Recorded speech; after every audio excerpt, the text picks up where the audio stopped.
to use yourself completely, all your skills, your gifts, your energies, in order to make your vision manifest. You must withhold nothing.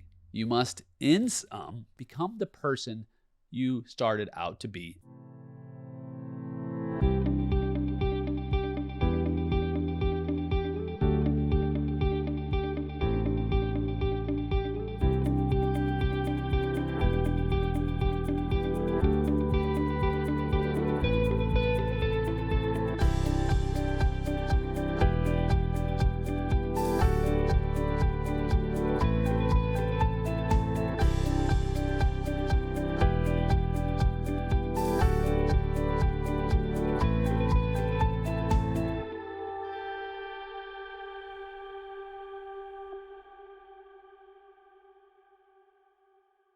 Hello, my friend, and welcome to this third installment of our series on Are Leaders Born or Made? These are Friday episodes. They're called Solo Friday. I'm Nate Sala. I'm so glad that you're here as we unpack one new leadership tool each week to add to your leadership tool belt. So it's not a frenzy where we go through 12 top things. It's so difficult sometimes to remember all 12 things in one episode. You see that a lot, and I commend my colleagues for having that depth and of content.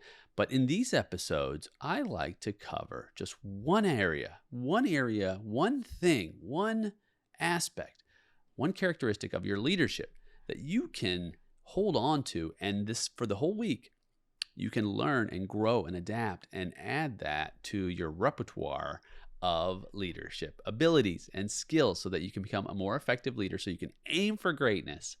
And ultimately, so that you can live an irresistible offer of a life, not just for you, but as you move into the irresistibility of your own life, that you wake up every morning or every evening or whenever you wake up and recognize that my life is so irresistible, and that irresistible life becomes contagious. So if I can't live a life that's irresistible, how could I have a leadership that drives in that same direction for those of us who desire to follow us? So you say, Nate, I don't really care to have an irresistible life. I just want to have a ho-hum life, a mediocre life. And I'm going to say, friend, that's a self-limiting belief.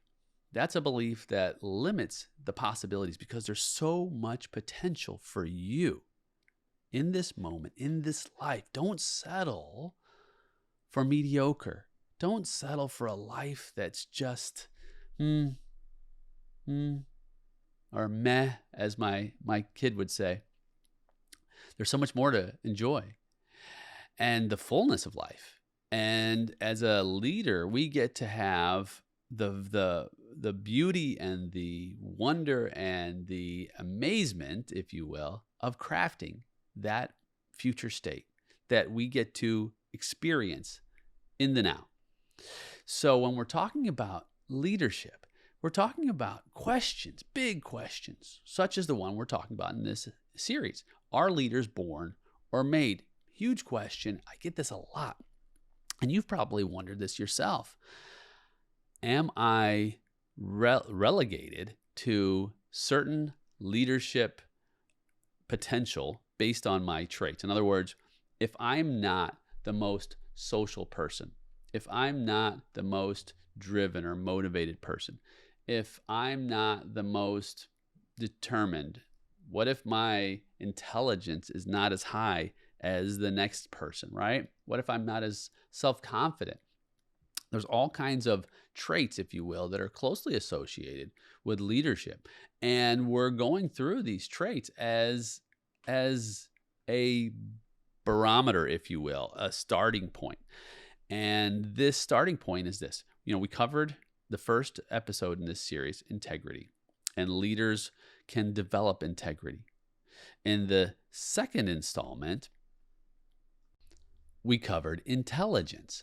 And so we talked about different kinds of intelligence, and that you can be intelligent in different areas, and you can actually improve and increase. So leaders are born and they're made. In other words, you can be born with certain qualities that are inherent in your life, But that doesn't necessarily make you an effective leader. You can have all of those central traits, and then you can still be a flawed leader. It's the cultivation of those traits. It's a direction. It's having the right people around you to help master those traits, which help you to become a more effective leader. And there's so much more to it. And you may have been born without some of these in strong areas, as I talked about in the integrity episode, where I didn't have a lot of integrity, but I learned to walk in integrity because I knew it was important to be whole and consistent in my leadership. And today we're going to talk about one that's really important. And so sociability is our discussion topic today. You think, well, Nate, I am an introvert. I don't really like the big crowds, and I am someone who just likes to be alone most of the time. I'm characterized by, I don't know. I like to spend time alone. I like to, you may consider an introvert someone who is not necessarily shy, but there's, there's different kinds of introverts. Some introverts feel more comfortable focusing on their inner thoughts and just ideas rather than what's happening externally. Sometimes they enjoy spending time with just one or two people. They don't necessarily enjoy the crowd. This isn't always the case, though. There are breaks in that. And some say that introverts are shy and quiet. That's not necessarily the case either. In fact, I am not an introvert. Go figure. But my wife is a little introverted. But when she gets into a conversation with someone who she enjoys speaking with, they can talk for hours. So it's not necessarily that's the case. It's really a matter of how I interact socially. And so it's not necessarily that that I don't have sociability. It's the parameters. So if you're an introvert, don't think, oh, well, I can't be a great leader or an effective leader because I'm not highly sociable like my brother or my friend or my spouse is, because I'm not the life of the party.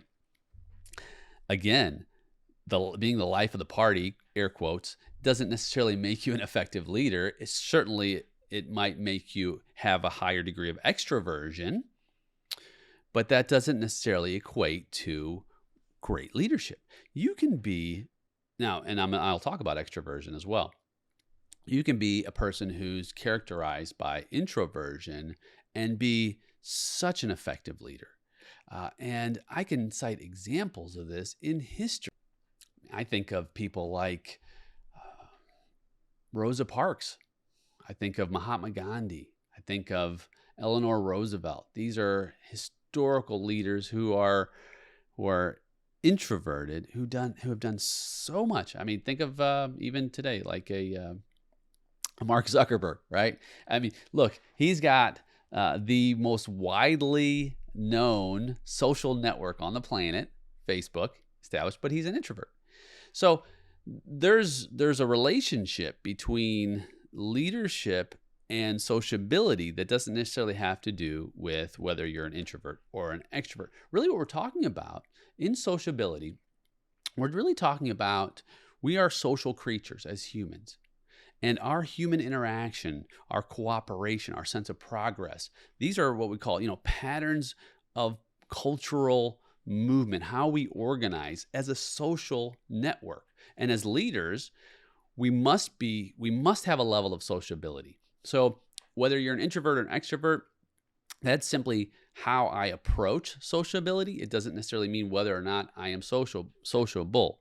Let's take the extrovert and the introvert example, say at the party, right? And you think, well, the extrovert is clearly a better person who I'd want to follow because they're engaged, they're focused, they're lively, they're charming, they're inclusive, they're collaborative, cooperative. They're not building walls, they're tearing them down, right? You think, well, this is definitely a person who I could find and follow. And you say the introverted person is maybe just watching and learning and growing in terms of their understanding of the environment.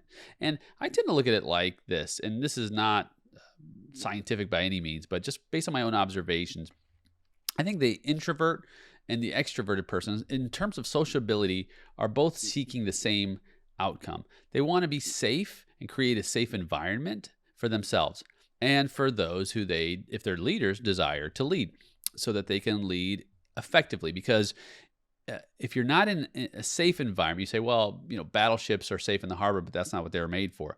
That's not what I'm talking about. I'm talking about in preparation, in growth, and even sometimes, as safe as it can be, even in a battle, you'd still opt for safety versus having unsafe environment if you had the choice between the two, even as a battleship.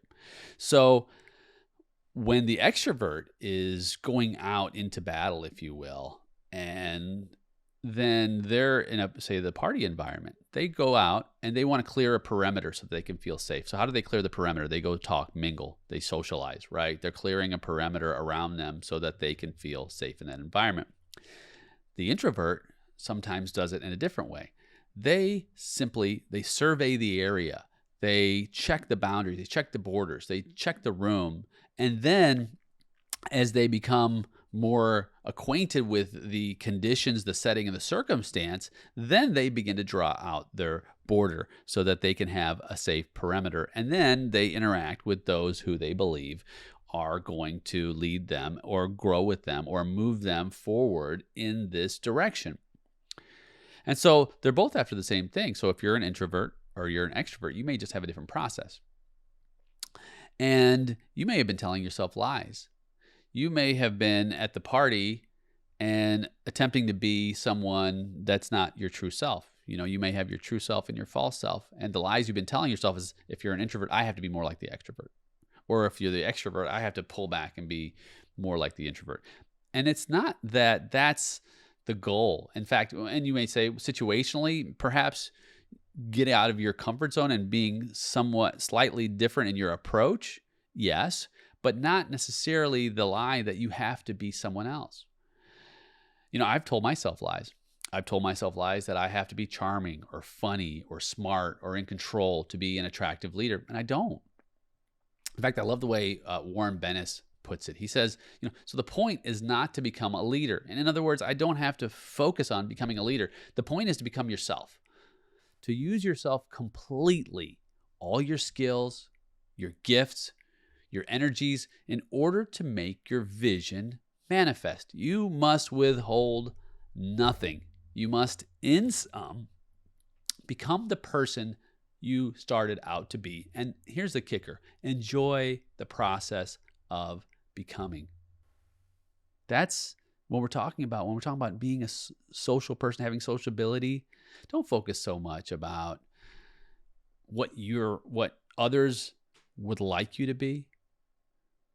Be present over being perfect in the eyes of others. Be presently you. And that present you will manifest. And those who will desire to draw alongside of you, who have the common values, who desire your level of inclusiveness, that you're not going to dominate every environment, every situation, but you'll be collaborative. You won't be like the colonizers who were, in some ways, they got things done, but in some ways they destroyed some aspects of the indigeny. You're not going to tear down walls. You're not going to build walls. You're going to tear them down. And you're going to do it by just enjoying the process of becoming you. But if you are the hermit type, or if you're a loner and you don't want to be around people, then yes, you're right. You're not going to be a leader. Why? Because leaders have followers, and followers are, guess what? They're people. So if you don't want to have anything to do with people, then you're not going to be a leader if you want to be in isolation. Well, actually, we're going to cover that in just a little bit, especially with the pandemic. But if you desire to progress with others, that's a social construct. And so we've got to think about the different units. And in this grand scheme of thing, in human interaction, if we go way back, this is how progress happens. And really, friend, leadership and progress go hand in hand. It's about a better future state for you and those around you. That's really so much of the heart of what leadership is. You think about as humans, how we've organized. First we organize in small groups like a family unit, right? Think about, if you look historically, right? Tribes organized as small groups, and then we grew from there to form cities and larger groups. And then, of course, think about how the ancient Mediterranean area grew as far as all of these social beings, all these social constructs beginning to interconnect and interweave from different perspectives. So you have people coming all over from the north, which would have been Europe, and then from the east, which would have been Asia, from the south would have been Africa, from the west, which would have been Spain and Portugal and West Africa as well. And those areas congregated in the Eastern Mediterranean and the Central Eastern Mediterranean. You're talking about Italy, Greece, the Levant, which is Syria, Lebanon, and those areas, and of course Egypt all around there. So this entire area began to grow tremendously in terms of the exchange of information and knowledge, because we had so much diversity. I love diversity, by the way. I think diversity is the essential aspect of growth, because you learn from one another and you can change. And that's the thing about leadership. Leadership is change. And so you want change for what? The better, right? Change in a better future state, change that progresses and moves us forward. And so you think about when we start to bind as a humanity and in social contexts, we begin to learn new ways and adapt and grow. And so this is what was happening in that era. And then, of course, you can fast forward now, the colonization age, right? The era of colonizing. Now, I'm not necessarily a fan of colonization, and that's maybe another episode for another day. But if you think about how, again, social beings, right? There was cooperation between these European nations, and they dominated over the rest of the world. They were a force. Now, again, whether or not this is, we're not going to talk about whether or not this was the best way for humanity to move forward. But the point is that each age, when we have cooperation, creates power. And that power gives us an opportunity for leadership. So you think about this new age that we're in, this information age, right? Think about the age where we have these devices, these phones, and these computers, and we can access and connect with people all over the world instantaneously. It's amazing. And coming from my vantage point, because I'm in my late 40s now, and I was born in the 70s, and this is something that I've watched adapt from nothing. We didn't have computers when I was a kid. When I wanted to figure out who I wanted to play with, I went and knocked on a door. And when I was a kid, and if Johnny was home or Johnny wasn't eating, or Johnny would come out and play. Can Billy come out and play? Kind of thing. And today, you can play with 1,000 Johnnies, 1,000 Billies online in a gaming atmosphere. You can connect with anybody who has connectivity to the internet. And so not only that, but ideas now are being able to be proliferated. Now you think, well, isn't that information overload? Isn't it too social? Don't we have too much social interaction? And there's a possibility for that. I think that as we embark on this new age, we'll find the caveats and the challenges and the ways we're going to have to continue to grow and adapt, because we're going to face new problems and new challenges. And we are facing them today. Yes, the answer is yes, we can have too much social interaction.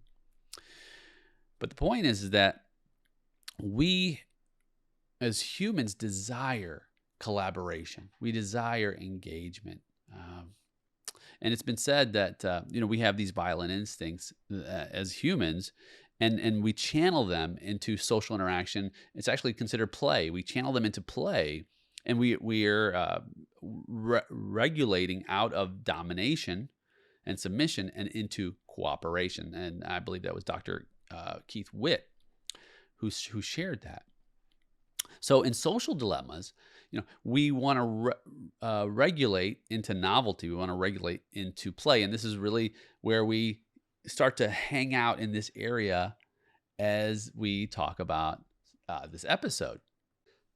I know that my desire as a leader is going to be cooperation and play over domination. And I think it's important for us to like hang out here for a little bit, because when we are faced with a new challenge in leadership, we may have people around us who are very dominant. And if we're self-aware, we can move from a constraint environment where we're constrained by this force and dominance into an environment of collaboration, empowering, persuasion, engagement. This is how we collaborate over criticizing. This is how we exhibit sociability. So, for example, I run into people all the time who are what we call them type A, mavericks. In fact, a lot of my leadership elite group members are mavericks and captains. So that's what we call them in this predictive index survey system. So maverick, someone who has a very high drive, they're very dominant, they want to achieve. And those are individuals who I have a wonderful interaction with, because I love to become more involved in what they're doing, because they're so incredibly driven, and I act as a guide. So I don't act as, hey, I'm going to dominate over you. I'm going to overcome your will. I'm going to force you into submission. No, I'm going to ask, where is it that you want to go? And is there a way that I can help you to get there?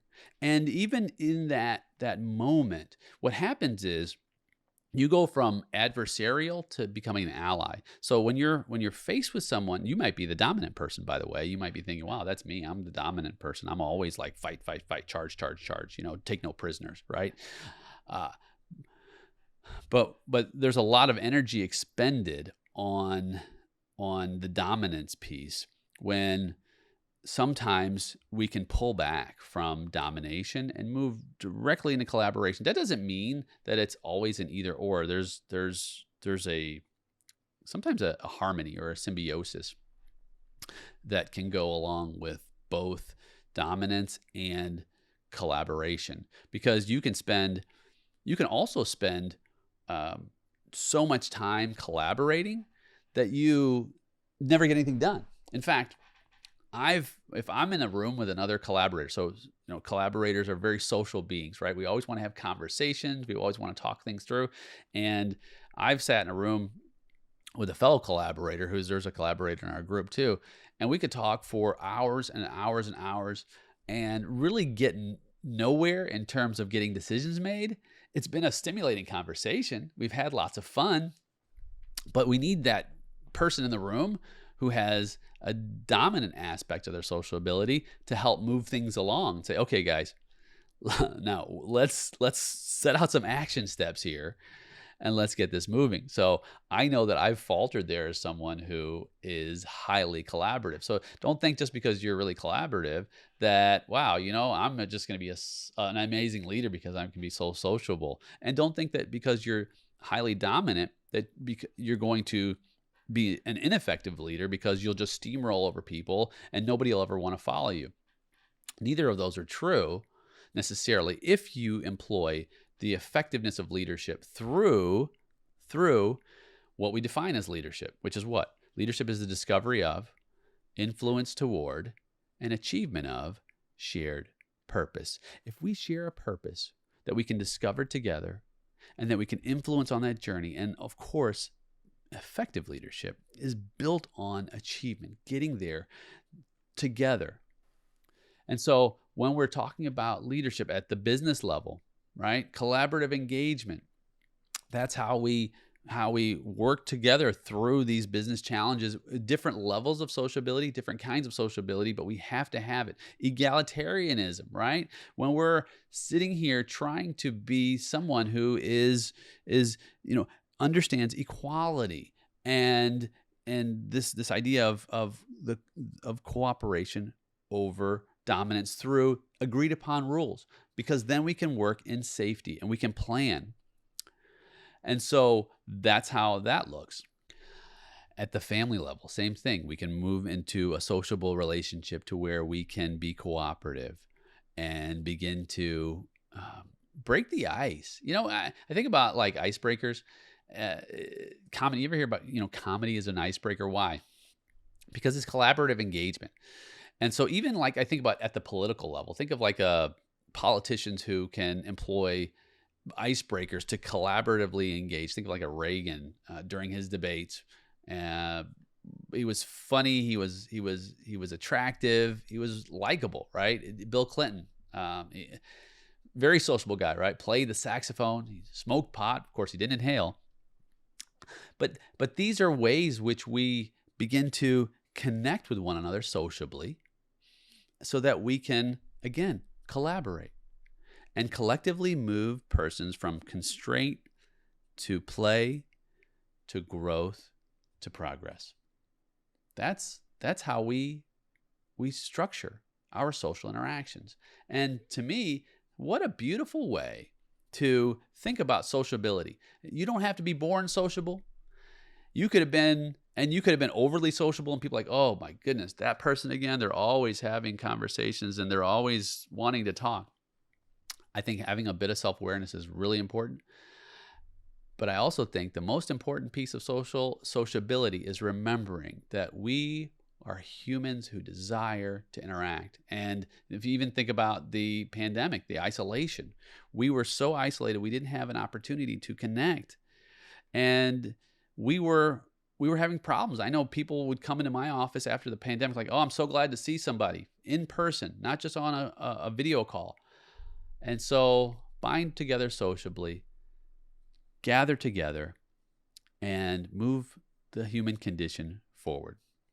That's it, my friend. I'm so glad you joined me a little bit about sociability and how we can move forward as social creatures. I can't wait for you to join me on the next episode. I'm Dr. Nate Sala, and this is A Call to Leadership.